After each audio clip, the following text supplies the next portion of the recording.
महाराजांनी मराठीला, बोली भाषेला, लोकभाषेला स्वराज्याच्या राज्यभाषेचा गौरव दिला। राज्याभिषेकाच्या वेळी मराठी स्वराज्याची राज्यभाषा झाली। मावळ्यांच्या मनामध्ये शिवरायांनी स्वराज्याचा मंत्र सांगितला असेल, तो मराठीतनंच सांगितला असेल ना। हे हिंदवी स्वराज्य व्हावं हे श्रींच्या मनी फार आहे, हे महाराजांचंच तर मराठी आहे। महाराजांनी मराठीचं शुद्धीकरण केलं, अफाट अफाट कार्य। त्या संभाजी महाराजांनी अनेक ग्रंथ लिहिले, राजकारणाची चर्चा करणारा बुधभूषणम, नायिका भेद, नखशिका, सात शतक, अनेक अनेक अनेक। हे मराठी भाषेची केवढी मोठी समृद्धी होती आणि ते या विलक्षण संघर्षात। इतिहास अनेकांच्या अभ्यासाचा विषय आहे, इतिहास अनेकांच्या व्यासंगाचा विषय आहे, इतिहास अनेकांच्या संशोधनाचा विषय आहे, इतिहास अनेकांच्या प्रेरणेचा, चेतनेचा विषय आहे, इतिहास अनेकांच्या अभिमानाचा, स्वाभिमानाचा विषय आहे। इतिहास काही करू पाहण्याचा, करून दाखवण्याचा, काही घडवण्याचा, घडवू पाहण्याचा आशय आहे। इतिहास विसरणारी माणसं इतिहास घडवू शकत नाहीत आणि इतिहास घडवणारी माणसं इतिहास विसरू शकत नाहीत। हा सगळ्यात मोठा इथला इतिहास आहे। चौथ्या विश्व साहित्य संमेलनामध्ये इतिहासातील मराठी या विषयावर बोलायला मी आपल्या समोर उभा आहे। खरं तर मराठी हीच महाराष्ट्र देशीच्या इतिहासाची जननी आहे, हे आपण पहिलं लक्षात घ्यायला हवं। माणसाचा माणसाशी संवाद होतो तो भाषेतून होतो, माणसांच्या मनावर संस्कार होतो तो भाषेतून होतो, माणसाच्या मनामध्ये विचार रुजतो तो भाषेतून रुजतो आणि माणसं एकमेकांच्या सोबत उभा राहतात, ती भाषा एकत्रीकरणाच्या बळावर उभा राहतात। त्यामुळे इतिहास घडवण्याचं सामर्थ्य हे भाषेतच असतं। त्यामुळे मराठी हीच महाराष्ट्र देशाच्या इतिहासाची जननी आहे। एक गोष्ट आपण लक्षात घेतली पाहिजे, इतिहासातील मराठीचे साधारण 3 भाग पडतील। पहिला आद्यकाळ, दुसरा मध्ययुगीन काळ आणि तिसरा शिवकाळ। मराठीचा उगम नेमका कधी झाला याबद्दल संशोधकांमध्ये अजूनही एकमत नाही आहे। महाराष्ट्री प्राकृतच आधुनिक रूप ज्याची मराठी असं मानलं जातं, पण मला विचाराल तर ज्या दिवशी आईनं आपल्या बाळाला पहिली ओवी ऐकवली त्या दिवशी मराठीचा जन्म झाला असं मला वाटतं।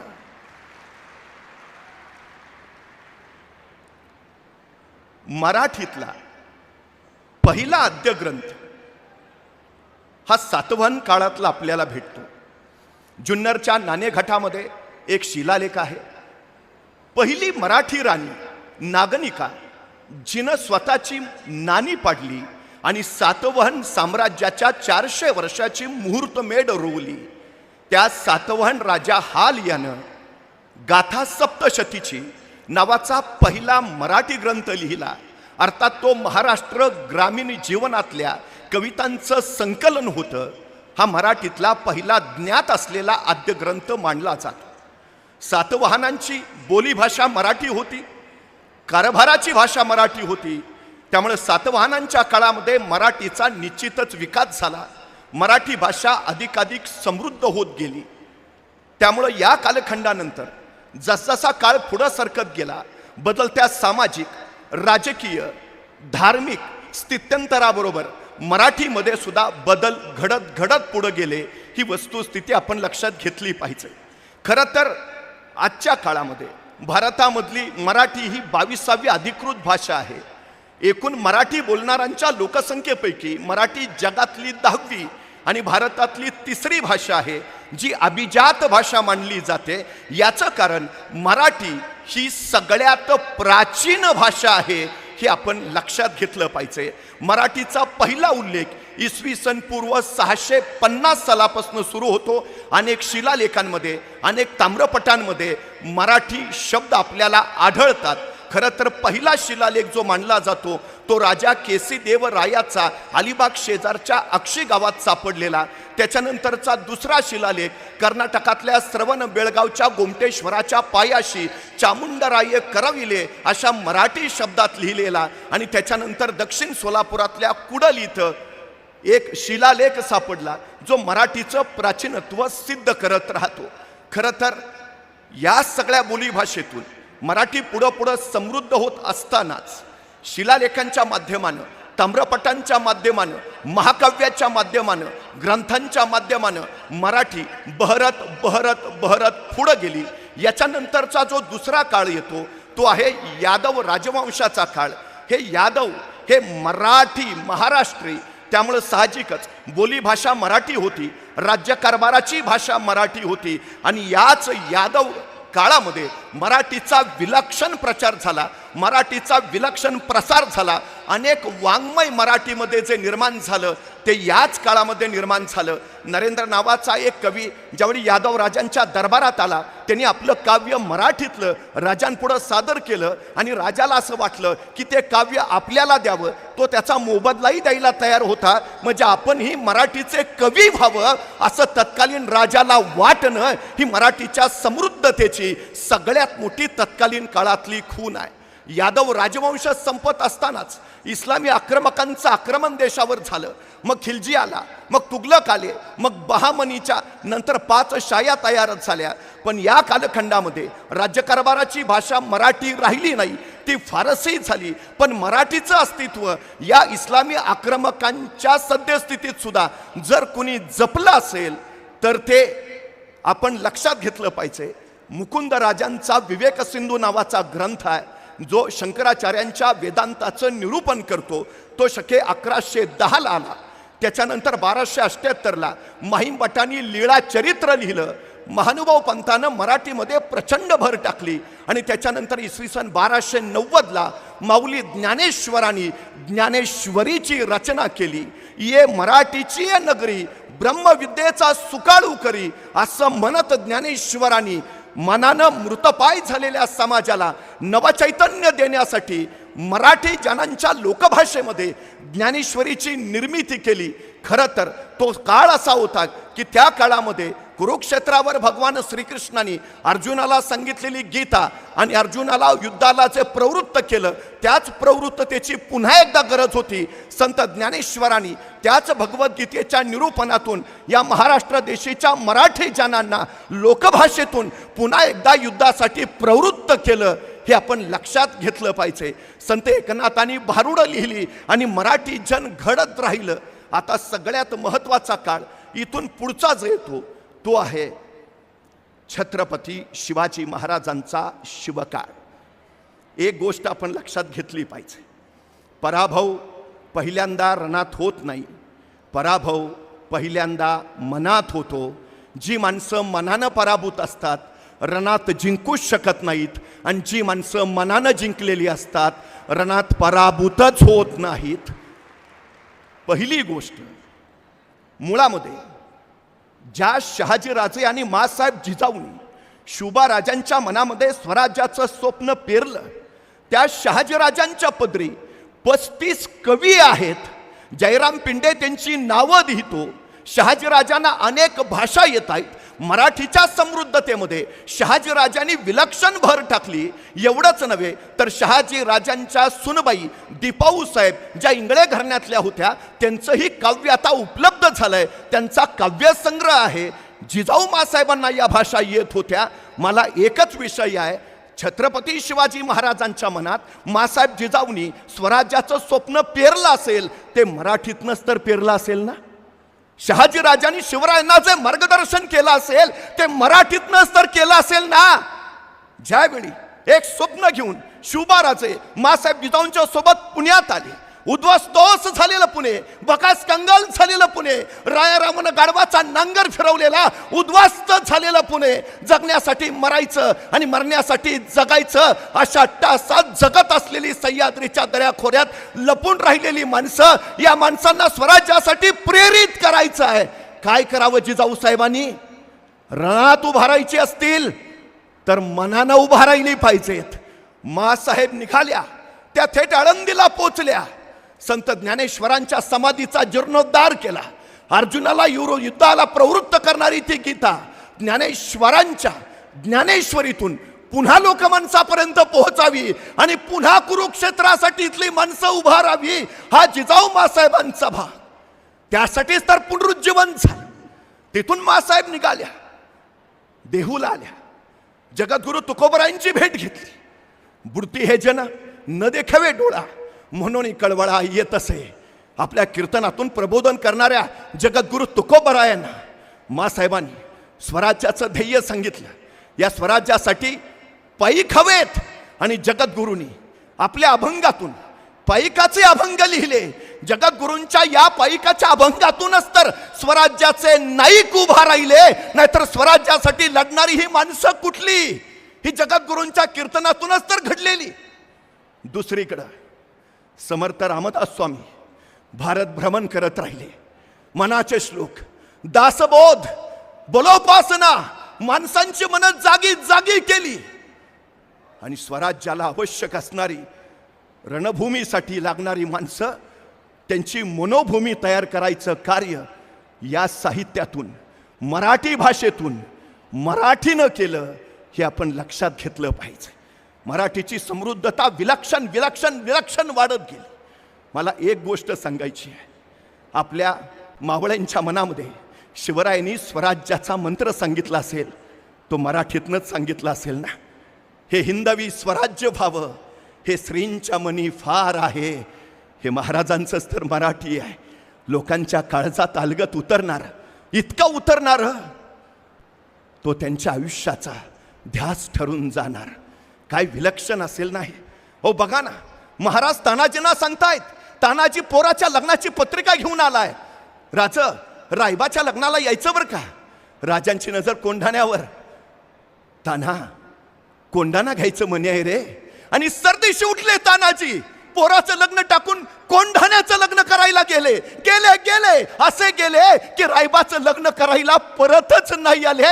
या तानाजी शिवरायांमधला संवाद मराठीतनंच तर झाला असेल ना. नाहीतर पन्हाळ्यावरनं मसाईच्या पठारावर पोहोचल्यावर, आदिलशाही फौज सामने आल्यावर बाजी प्रभू महाराजांना सांगतायत, राज निम्मी फौज गुण आपण पुढे निघा. निम्या फौजनीशी आम्ही येथे झुंजितो, साहेब कार्य मरितो. आमच्या मुला लेकरांसाठी महाराज साहेब समर्थ.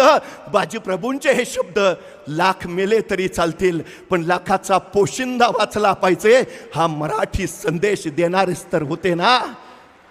ही माणसं चेतली कशी? ही माणसं पेटली कशी? हर हर महादेवचा मंत्र मराठीतनच घोषित होतो ना. जय शिवाजी, जय भवानी, हा महामंत्र स्फुल्लिंग चेतवतो तो मराठीच ना. मराठीनं इतिहास घडवला, मराठीनं इतिहास पुरुष घडवले आणि या महापुरुषांनी मराठी समृद्ध केली. तुम्हाला माहिती असायला हवं, 50 वर्षाचं आयुष्य आहे महाराजांचं. 10 वर्ष बालपणात गेली, 10 वर्ष घोड्यावर बसून फक्त युद्ध खेळण्यात गेली, उरली 30 वर्ष. त्या काळात महाराजांनी स्वराज्य उभा केलंय. धावपळ प्रचंड आहे, संघर्ष अफाट आहे, स्वराज्याची उभारणी आहे, येणारा प्रत्येक क्षण मृत्यूचा आहे. आणि तरीही महाराजांनी महाराष्ट्राचं मराठी विश्व ज्या सामर्थ्यानं विस्तारलं, अलौकिक अलौकिक आहे. महाराजांनी या सगळ्या काळामध्ये किती ग्रंथ निर्माण केले माहिती आहेत? सिंदखेड राजा, बुलढाणा जिल्ह्यातलं संकर्षण सकळकडे, महाराजांनी त्यांना सांगितलं, ग्रंथ लिहा, ग्रंथ लिहा. संकर्षण सकळकडेंनी शिवकाव्य लिहिलंय, शिवचरित्र, गनिमी काव्याचं युद्धसत्र, त्याच्यावर ग्रंथ लिहिला आहे. महाराजांनी कर्ण कौस्तुभ नावाचा ग्रहगोल शास्त्रावरचा ग्रंथ लिहून काढलाय बाळशास्त्री संगमेश्वरकर ज्योतिषी यांच्याकडून. ग्रहगोल शास्त्रावर गागा भट्ट आलेत.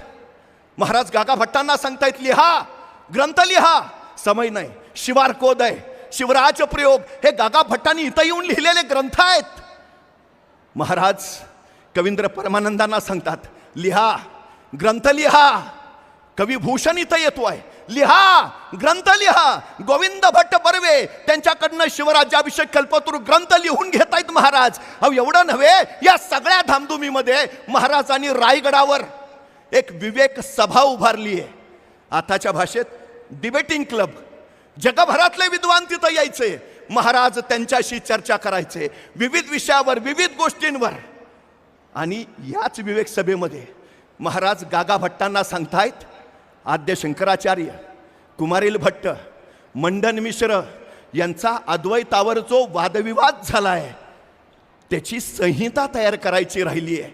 गागा भट्टजी तो ग्रंथ तयार करून घ्या.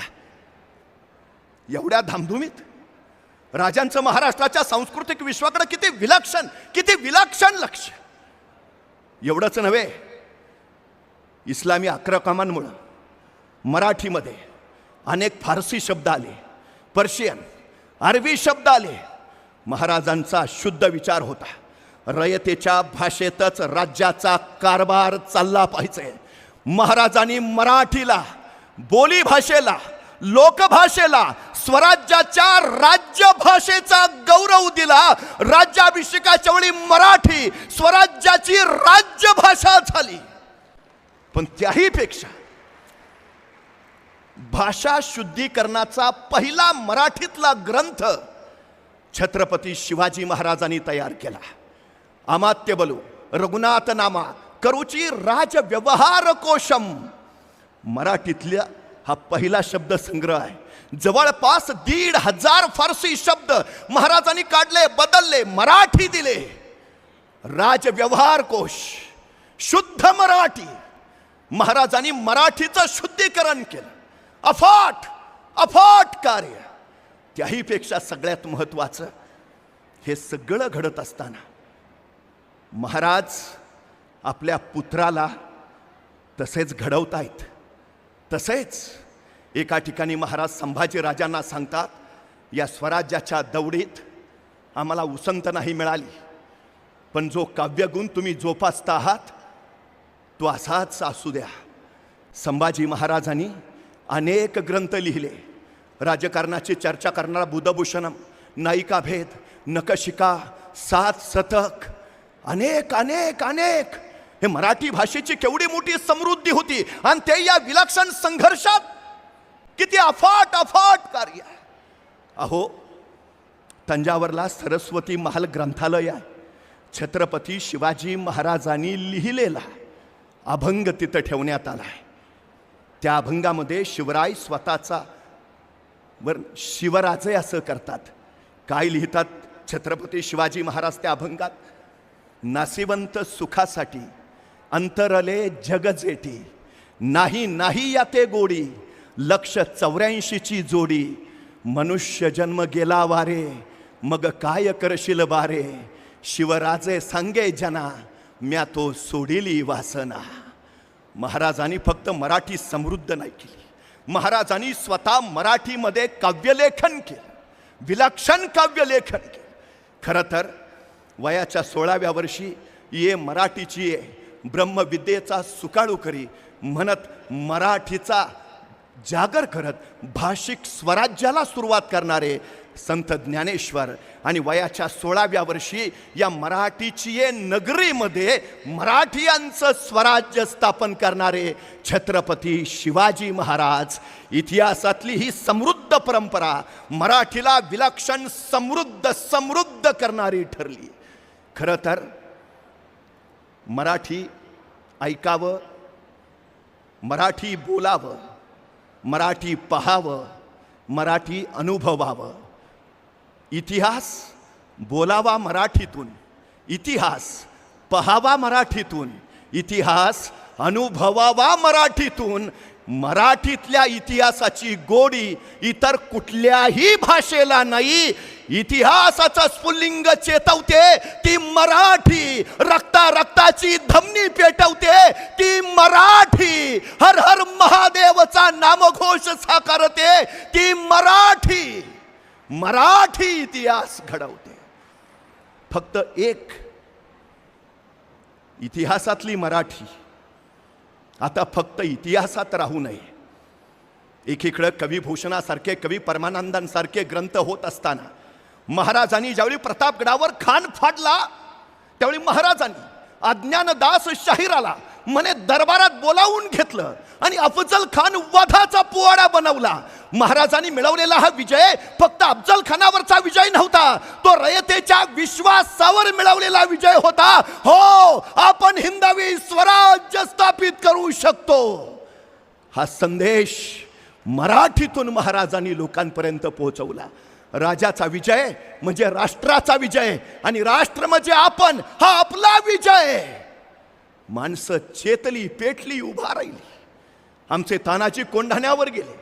मासाहेब जिजाऊनी तुळशीदास शाहिराला बोलावलं, करा करा पोवाडे. अज्ञानदास शाहीर, यमाजी शाहीर, तुळशीदास शाहीर यांनी शिवकाळ पोवाड्यांनी अक्षरशः वीर रसानं भरवून टाकला. मराठी वाङ्मयामध्ये वीर रसाची भर पडली. करुण रस अनुभवावा मराठीतनं, शांत रस पहावा मराठीतनं, शौर्य रस पहावा मराठीतनं, शौर्य, धैर्य, सौंदर्य, औदार्य मराठी. मराठी शिवकाळात मराठी ही अशी समृद्ध समृद्ध समृद्ध होत गेली. खरं तर आता इतिहासातले पोवाडे मराठीतून ऐकावेतच, पण मराठीच्या इतिहासाचेही पोवाडे व्हावेत आणि ते घराघरात गायले जावेत. खरं तर मराठी भाषा भवनाची निर्मिती व्हावी. त्या भवनामध्ये मराठीचा हा समग्र इतिहास उगमापासून आतापर्यंत दर्शन ठेवावा. मराठी शाळांच्या मराठी अभ्यासक्रमामध्ये इतिहासातली मराठी यावी.